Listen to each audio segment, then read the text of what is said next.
Carrinha, bateria. Valendo. Tá não. O que é saúde para você?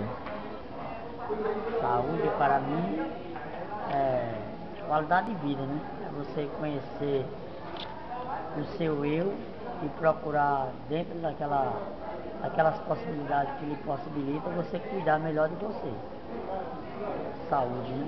Esse campo Foi. é saúde. Saúde abrange em todas as áreas, né? Não só no se alimentar, mas no dormir, no cuidar, né? Na higiene, e aquilo que você faz. Aquilo que você faz, você tem que ter também um conhecimento para que não venha causar um dano, tanto físico como emocional, psicológico. Saúde abrange todo esse campo. Conte uma experiência significativa que você teve no SUS. No SUS eu tive em média, vamos botar assim 50%, porque eu sempre trabalhei de mecânica e as empresas que eu participei tinha plano de saúde, né? Então o SUS eu posso dizer assim que eu usei por um certo período assim 50%. Hoje eu estou usando mais, porque nas empresas que eu tinha plano de saúde, então eu só ouvia as pessoas falar da dificuldade, mas não vivia essa dificuldade porque eu tinha um plano de saúde. Mas depois que eu fui acometido pela a doença, né? A doença em si do trabalho, lei DORT, então eu fiquei desempregado, como hoje eu estou desempregado, então hoje eu utilizo o SUS. E a dificuldade é muito grande, né? Porque as demoras para você conseguir falar com o médico é demorado, não é como plano de saúde, por mais que as pessoas falem do plano, é demorado. Às vezes você pegar um profissional qualificado, você tem muita dificuldade, principalmente na área de neurologia, na área de reumatologia, né? São poucos profissionais, então as coisas ficam mais dificultosas. Na área de fisioterapia, então nessa área do SUS, para você realmente precisar, você leva meses e meses, até em torno de 6 meses, para fazer realizar exames, dependendo. E nem todos os exames são realizados pelo SUS. Exame simples, como um exame reumatológico, né? Se você quiser saber que você tem uma doença reumatológica, você não consegue fazer pelo SUS. É uma burocracia muito grande que atrapalha quem precisa, o usuário. Então o SUS ele não tem contribuído para a saúde que o senhor descreveu aí, né? Não. Ele até tem, mas quando você pode até parecer na prática, na teoria ter, mas na prática muitas vezes não funciona. Qual o significado do seu trabalho para você e qual a influência do seu trabalho na sua saúde? O significado do meu trabalho? O meu trabalho eu sempre gostei, eu sempre comecei a trabalhar aos 14 anos, eu passei por escola técnica, passei por Senai, primeiro eu entrei na escola, mas não concluí porque era 4 anos, devido às dificuldades de renda familiar, então eu fui para o Senai, e o Senai só era 2 anos na época, então eu estudei, daí eu comecei minha profissão. Qual foi o curso que o senhor fez lá? Eu fiz mecânica industrial, né? Que era torneiro, soldador, fresador, isso, né? Assim. Então depois a minha vida foi trabalhar em empresa privada. Você perguntou. Qual a influência do seu trabalho na sua saúde? Na minha saúde, o meu trabalho, assim, quando a gente escolhe eu escolhi essa profissão, a gente não tem a dimensão do que pode causar, porque quando você entra pelo quê? Você entra porque você é uma profissão boa, você se identificou com ela, eu me identifiquei, que é você consertar, aprender, desenhar, então um monte de fatores. Mas ao passar do tempo, essa profissão ela requer um esforço muito grande do corpo humano. Então ela traz consequências que você nunca imaginaria que ia passar ou que viria a passar, né? No desenvolvimento do seu trabalho. Porque quando a gente começa a trabalhar, infelizmente você não vai tendo aquela orientação. Você é uma pessoa que você tem que produzir. A vida de um profissional industrial de empresa privada, seja qual for a área, é produzir, né? É trabalhar. Né? É trabalhar não só a carga normal, mas também muitas vezes necessidade de fazer horas mais para concluir determinado tipo de atividade para que deixe funcionando. Isso seja durante a semana, horas semanais, ou também finais de semana ou feriados, desde que atenda às necessidades para o maquinário funcionar. Ele esteja com defeito e precisa ser feito aquele serviço, e esses serviços são feitos mais finais de semana, quando a produção está parada, que esse maquinário nós requer pegar mais pesado, mais eficiente para concluir essas tarefas. E o trabalho ele contribui, ele tem essa parcela aí de algo, quando você é mais jovem, como eu comecei com 17 anos, você não tem tanta essa visão. Ao passar do tempo, quando eu cheguei aos 33 anos, 36, eu comecei já a sentir no meu corpo a patologia que eu nem imaginava o que significava hernia de disco, doença de coluna, não sabia nada disso.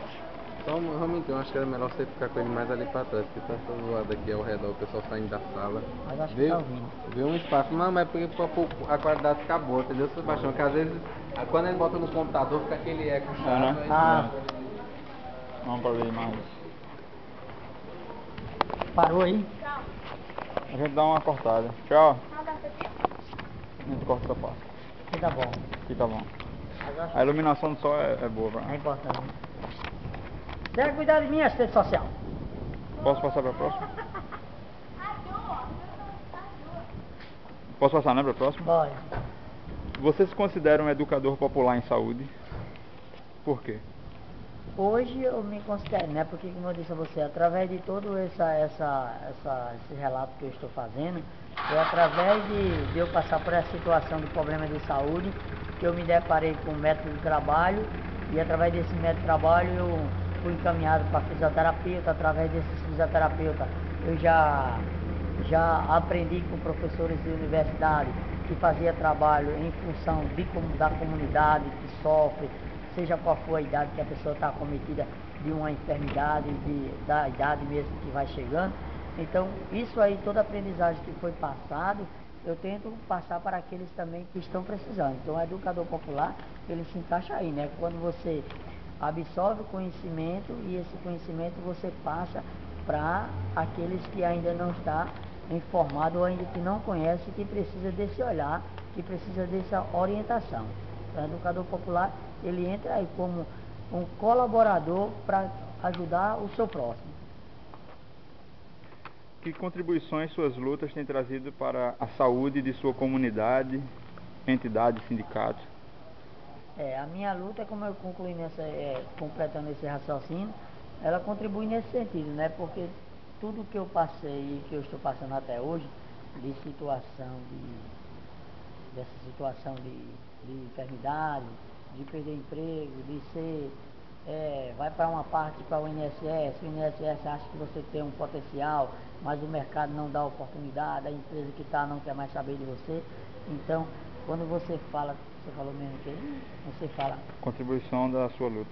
Dessa contribuição, a contribuição que eu vejo assim, orientar, eu me orientar cada vez mais, de saber da minha condição e eu poder ajudar aqueles que também estão passando por essa situação, né?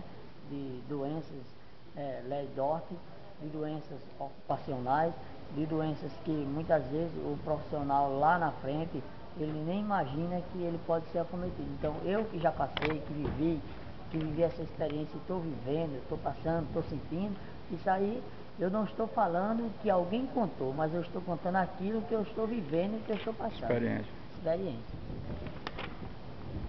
Como você conheceu o projeto Vidas Paralelas e qual a importância dele para sua formação e sua atuação? Eu conheci o projeto Vida Paralela justamente através disso. Eu passei por vários programas aqui na universidade, de reabilitação, de postura, e cada um professor, como ele tem várias atividades, chega um tempo que não deu para ele participar mais, então ele caminha para outro. Foi onde eu conheci o professor Dailton, e o professor Dailton ele começou a abrir essas portas para a gente participar do projeto. Então esse projeto ele tem todo esse olhar, né? De a gente ter essa humanização dentro de nós mesmos, trabalhar isso dentro de nós e a gente poder colaborar com aquilo que pode, né? Com aquilo que nos dá, como foi aí, você falou? A importância para a sua formação. Para a formação, assim como você falou, para a formação, me forma por quê? Porque uma vez que para me formar eu adquiro conhecimento. Eu vou descobrindo que eu, a partir do momento que eu vou informando, que eu vou sendo informado, que eu vou sendo conscientizado daquilo, das minhas limitações, eu passo a cuidar mais de mim, eu não me abuso tanto, eu não faço tanta coisa que se eu não tivesse conhecimento eu fazeria, né? Por exemplo, uma pessoa que ele tem uma lesão, seja aquele que tem um problema no coração, que ele está passando por dificuldade de pressão ou coluna, jamais a pessoa diz assim, eu vou ficar bom. Todos nós queremos ficar bom e voltar para produzir, mas na realidade não acontece. Você vai ter que aprender a lidar com essa limitação que não é fácil, com essa limitação, e que essa limitação ela lhe impõe limites e grandes muitas vezes, né? Que muitas vezes as pessoas que estão ao seu redor, elas não vão compreender, não vão lhe entender. E se você não tiver essa formação, esse conhecimento, de você mesmo, de você próprio, e ficar com aquilo que alguém coloca para você que é a verdade, que nem todos colocam essa verdade, muitos mascaram, muitos omitem, dizem que você vai voltar, mas na realidade você não consegue voltar à vida ativa que você tinha, então você vai ficando com um monte de conflito dentro de você, sem saber quem está falando a verdade. A pergunta que você fez a última é... Próxima. Que mudanças ou novas propostas você acha que precisam ser desenvolvidas para a promoção da saúde de forma humanizada e com acesso universal? Precisa levar essa informação para todos, né? Precisa, sim, ao olhar, começar, desde quando você começa a produzir, mostrar para a comunidade, para a sociedade, que a gente não é uma máquina, mas a gente sim é um ser humano, de carne e osso, sentimos cansaço, porque o corpo, ao excesso de trabalho, de tarefa, ele vai se desgastar. Então, quando você pega esse conceito e você aprende a saber que você não é uma máquina, e você ter esse tempo de cuidar de você fazer um exercício físico, de fortalecimento, de uma alimentação, de você ter aquela hora de você se alimentar, de cuidar, então todo esse contexto aí vai lhe favorecer. E cada um tendo a consciência de ajudar o seu próximo, né?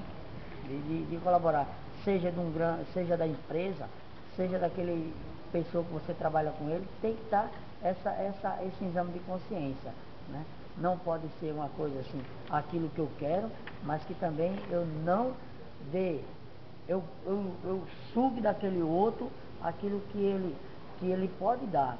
E quando ele não consegue mais dar, depois de ele produzir, eu esqueça ele e já pegue outro. Então o funcionamento é assim, a exploração é o capitalista, é o selvagem que faz isso, né? A exploração do homem pelo homem. Então eu sigo enquanto eu estou produzindo. A partir do momento que foi descoberto que eu produzia 100% e eu não estou produzindo mais aquela necessidade, então eu sou uma mercadoria descartada e vou pegar outra mercadoria ainda, como mercadoria pessoas humanas, que não tem esse conhecimento, que quer trabalhar, e vou utilizar ela dessa mesma forma. Então é a questão de conscientizar, de formar pessoas para que se possa se dar as mãos e saber que a gente precisa viver com qualidade, ter qualidade de vida, trabalhando, estudando, lazer, família, tudo isso. Não é só uma coisa só, mas é um conjunto de fatores. O senhor viveu todo esse problema da Lerdorf, né? Uhum. O senhor saiu do seu trabalho de mecânica por causa do problema de saúde ocupacional. Certo, vamos encerrar aqui. Uhum.